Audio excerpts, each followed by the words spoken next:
Okay, so this morning I woke up to just something absolutely incredible. I sent out some books to some of my friends, and after their very sweet videos, the book is trending among all books as a bestseller on Amazon. It's currently at number 43. Like, it's close in the list to George Orwell's 1984 and Handmaid's Tale. What? So the book is already a USA Today bestseller because it did crack that list on one of the categories for the USA Today, which is a big deal for an art book. But this ranking is among all books, on Amazon at least. That's insane. Thank you guys so much for the videos, and also thank you to everyone for the support. I have been reading your comments, and I'm so glad that the book is helpful, and I'm glad that you really like it for those of you who have already purchased this. Side note, Amazon is not the only place to buy books, and as a matter of fact, they've got a pretty long lead time right now for the book. But it's available from a ton of different booksellers, and you can actually just order it directly from your favorite bookseller. So I know Amazon is convenient, but you can actually probably get it faster and support smaller businesses by ordering it from somewhere else. I'm going to be writing this high all day long, but while I'm doing that, I thought I could also answer some of the questions I saw in the comments. I wrote this book with the help of a publisher, so the best way to find it is through a bookstore. Now, if you have any problems with shipping lead times or shipping or anything like that, contact the bookstore that you bought it from because they're responsible for that. I don't get to see the order data, so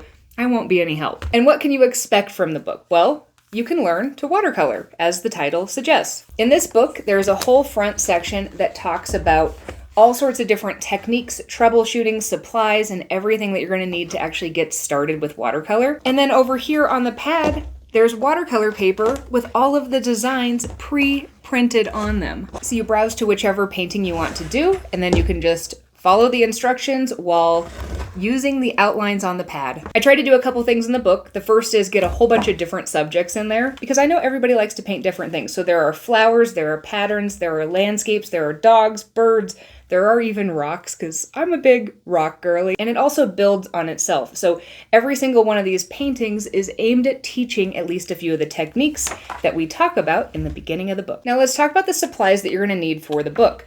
Really, I encourage you to use whatever watercolor supplies you already have and just try to do your best with the color matching and still follow the instructions. I do include in the instructions some color mixing recipes, so if you are somebody who likes to do exact color matches, you're going to want to make sure that you do have the colors that I suggest. I tried to make sure that I used widely available colors. There are 9 main colors that I used in this, and I wanted to make sure they were colors that even if you had to change the brand because of your geographic location, you'd still be able to get them. And yeah, that means that the book is available internationally, so you can check with your local bookstore wherever you are. There's also technically a chance that in the future it could be translated into other languages, which would be so cool. And I do recommend these supplies, however, they are not totally necessary to being able to complete it. So start with what you have, and then maybe after you've played around with it, you might come to find that you might want some of these things. Or along the way, you might find out that you really like using what you already have, and that's great too. Now, one of the biggest concerns about the book that I saw in the comments was that people are afraid to mess it up. But here's the thing. Learning watercolor in this book, it's literally designed to be messed up. Because even if you mess up one of these sheets and it doesn't turn out how you want to, the worst thing that can happen is that you try again. There aren't technically duplicates of any of these in here, but I did make sure that in the book we include QR codes